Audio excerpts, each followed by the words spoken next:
Reading Murakami is like taking a journey into the subconscious mind.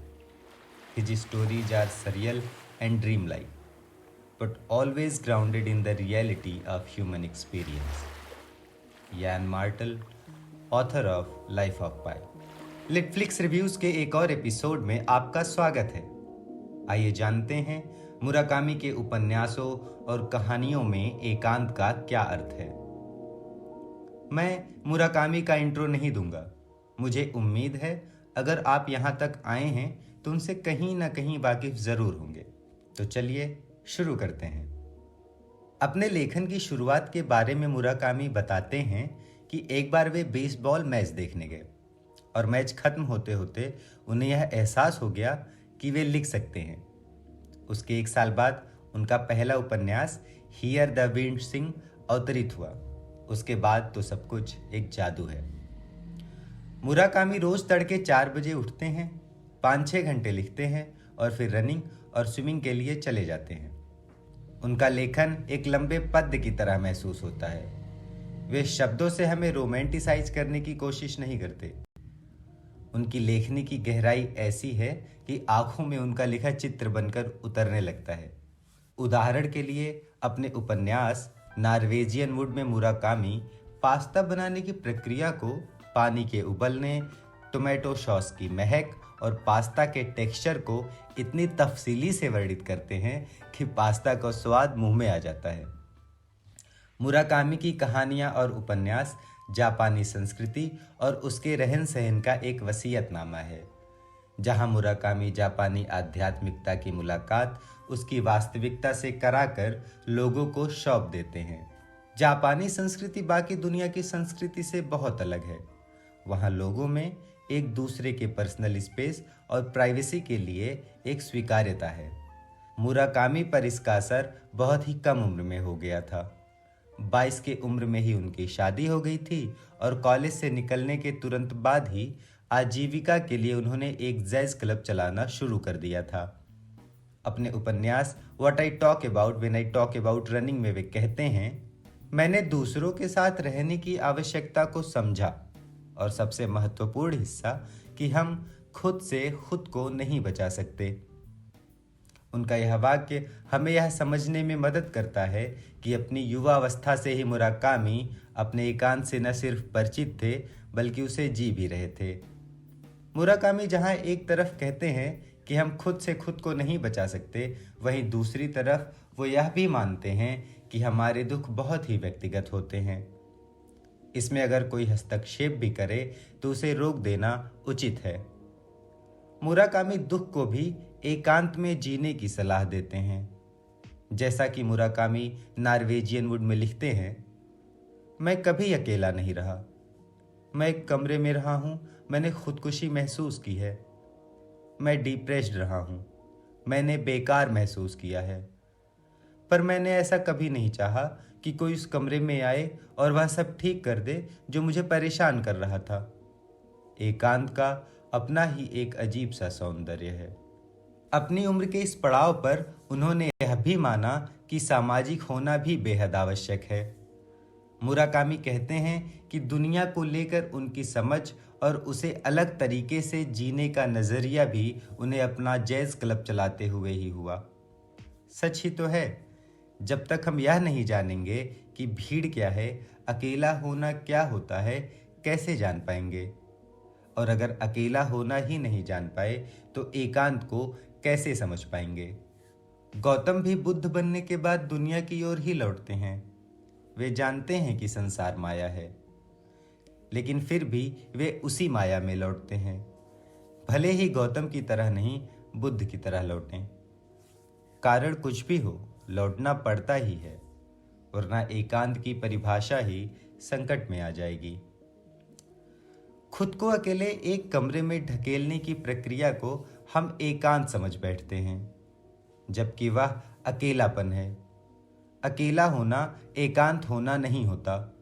हम अक्सर ही अपने अकेलेपन को एकांत समझने की भूल कर बैठते हैं। अकेलापन हम जीना नहीं चाहते, बल्कि अकेलेपन में जीने को बाध्य होते हैं। अकेलेपन में अगर हमारे पास करने को कुछ नहीं है तो हम सरवाइव नहीं कर सकते। दूसरी ओर एकांत अकेले रहने का एक सुख है। कुछ ना करते हुए भी अपने विचारों के साथ सिमटे रहने की आध्यात्मिकता है। एकांत में हमें कुछ चाहिए ही नहीं। जहां अकेलापन हमारी देह के अंदर से हमारे मन के दरवाजे पर खटखटाता है, वहीं एकांत हमारे बाहर से हमारी आत्मा के दरवाजे पर। अकेलेपन से एकांत में आने की प्रक्रिया के बारे में समझाते हुए मुराकामी अपने उपन्यास काफका ऑन द शोर में लिखते हैं, कभी कभी भाग्य एक छोटे रेतीले तूफान की तरह होता है जो दिशाएं बदलता रहता है। तुम दिशा बदलते हो, लेकिन रेतीला तूफान तुम्हारा पीछा करता रहता है। तुम फिर से दिशा बदलते हो, लेकिन तूफान एडजस्ट कर लेता है। तुम बार बार यह खेल खेलते हो, मृत्यु के साथ किसी अमंगल नृत्य की तरह, सब कुछ सही हो जाने से ठीक पहले तक। क्यों? क्योंकि यह तूफान कोई ऐसी चीज नहीं है जो दूर से बहता चला आया, जिसका तुमसे कोई लेना देना नहीं। यह तूफान हो तुम्हारे भीतर का कुछ। तो तुम बस इतना कर सकते हो कि इसे स्वीकार लो।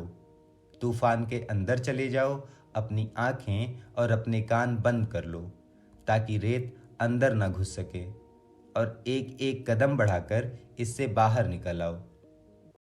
आप इसे दुख के साथ जोड़कर भी देख सकते हैं। अकेलापन एक दुख ही तो है।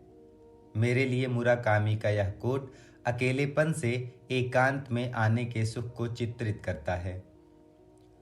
मुराकामी के उपन्यास अलगाव, अकेलेपन और जीवन की खोज जैसे विषयों की बारीकी से पड़ताल करते हैं।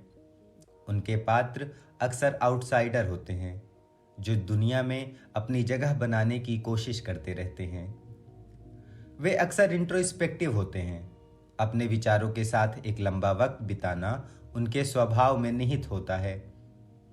ऐसे में अगर कोई उनके एकांत में दखल देता है या उसका अतिक्रमण करने की कोशिश करता है तो वे भाग जाते हैं।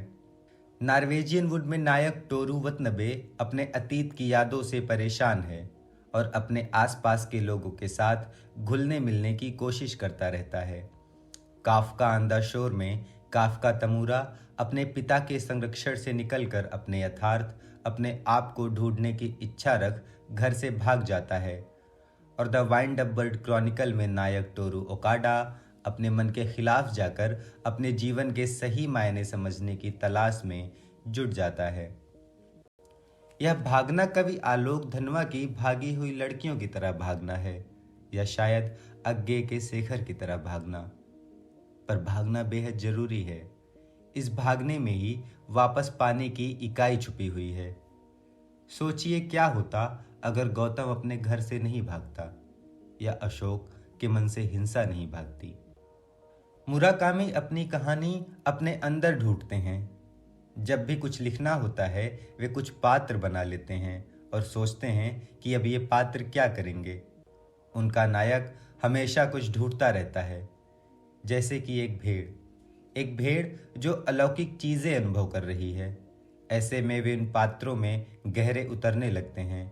यह उतार उन्हें डराता भी है, और इस प्रक्रिया में उनके सामने लोग और चीजें घटती रहती हैं और कहानी बनती रहती है। मुराकामी के पात्र ही मुराकामी की कहानियां गढ़ते हैं, और गढ़ने की इस प्रक्रिया से मुराकामी कितनी खूबसूरती से समझाते हैं कि किस प्रकार लोग अपने भीतर कहानियां ढूंढते रहते हैं। वे कहानियां जिनके बगैर वे अपना जीवन नहीं जी सकते। एकांत का अनुभव अलग अलग लोगों के लिए अलग अलग हो सकता है। कुछ के लिए यह क्रिएटिविटी का एक स्रोत है, दूसरों के लिए भागते रहने का एक रास्ता। अपनी कहानी All God's Children Can Dance में मुराकामी कहते हैं, हमारे दिल पत्थर नहीं है। एक पत्थर शायद समय के साथ खंडित होकर अपना बाहरी स्वरूप बदल सकता है, लेकिन दिल कभी खंडित नहीं होते। उनका कोई बाहरी रूप नहीं होता, और चाहे बुरा हो या अच्छा, हम उनकी हमेशा बातचीत करा सकते हैं। मुराकामी के लिए एकांत जिंदगी जीने का एक तरीका है। इसी एकांत के सहारे मुराकामी आफ्टर द क्वेक और मेन विदाउट विमेन जैसी कहानियां लिखते हैं, जिसमें अलग अलग पात्रों के प्याले में खुद को उतार कर मुराकामी हमें जीवन जीने के तरीके सिखाते हैं। जीवन में संवेदनशीलता और एकांत के महत्व को बार बार समझाते हैं। मुराकामी के उपन्यास असंवेदनशीलता की ओर लगातार इशारा करते हैं। असंवेदनशीलता आधुनिक समाज की सबसे बड़ी विडंबना है। मैं अपने भीतर की असंवेदनशीलता में बहुत रुचि रखता हूँ। सभी में संवेदनहीनता का एक टुकड़ा होता ही है। कोई भी लेखक इससे बचा नहीं है। जब भी कोई लेखक एक कहानी लिखता है तो उसे भी इस असंवेदनशील हिस्से से होकर गुजरना ही पड़ता है, और जबकि कहानी की आखिरी मांग भी जीवन ही है, तो ऐसे में उसे अपनी कहानी में कुछ तो त्यागना ही पड़ेगा। मुराकामी की कोशिश उसी असंवेदनशील हिस्से को त्यागने की है। संवेदनशीलता को अपने उपन्यास the wind up bird Chronicle के माध्यम से समझाते हुए मुराकामी लिखते हैं, क्या यह संभव है आखिरकार एक इंसान का दूसरे इंसान को ठीक तरह से समझ पाना? किसी दूसरे व्यक्ति को समझ पाने के प्रयास में हम कितना ही समय और ऊर्जा खर्च कर सकते हैं, लेकिन अंत में हम उस व्यक्ति के कितना करीब पहुंच सकते हैं? हम खुद को समझाते हैं कि हम दूसरे व्यक्ति को भली भांति जानते हैं, पर क्या हम सचमुच किसी के बारे में कुछ ठीक ठीक जानते हैं? जैसे शायद अज्ञेय की रेखा नदी के द्वीप में भुवन को ठीक ठीक नहीं जान पाती, या जैसे निर्मल नहीं जानते कि कोई प्रेमिका शादी के बाद अपने प्रेमी को किस तरह याद करती होगी, या जैसे राजेंद्र यादव का किशोर नहीं जान पाता कि 8 वर्ष बाद भी लीना सिर्फ लीना नहीं बल्कि लीना किशोर है।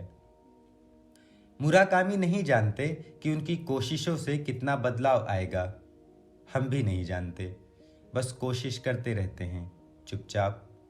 बदलाव की कोई कामना भी मन में नहीं होती, उसे बस उस अंतिम रूप में सुंदर छोड़ना होता है, अपने मन की शांति के लिए, ताकि जब कभी अपने एकांत में उससे भेंट हो तो वह खूबसूरत लगे, न कि कुरूप।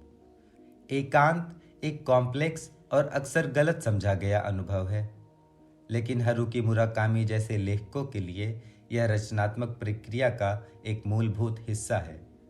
अपने उपन्यासों के माध्यम से मुराकामी हमें अपने एकांत की गहराई में झांकने का निमंत्रण देते हैं, साथ ही साथ अपने विचारों के साथ एकांतमय होने के लिए प्रोत्साहित भी करते हैं। अपने उपन्यास what I talk about when I talk about running में मुराकामी कहते हैं, कोई कार्य कितना ही दुनियावी क्यों न प्रतीत हो, इसे देर तक करते रहो तो यह दृष्टिगत यहाँ तक कि ध्यानगत क्रिया बन जाता है। मुराकामी हमें एकांत को भी वैसे ही देखने की हिदायत देते हैं। आशा है आपको यह व्याख्या अच्छी लगी होगी। अगर आपको यह व्याख्या अच्छी लगी तो इसे लाइक करें और अपने दोस्तों के साथ इसे शेयर भी करें, और साथ ही साथ आने वाली वीडियोस और इसी तरह की अन्य व्याख्याओं के लिए मेरे चैनल को सब्सक्राइब कर बेल आइकन को जरूर प्रेस करें, ताकि आने वाली वीडियोस की नोटिफिकेशन आपको मिलती रहे। शुक्रिया।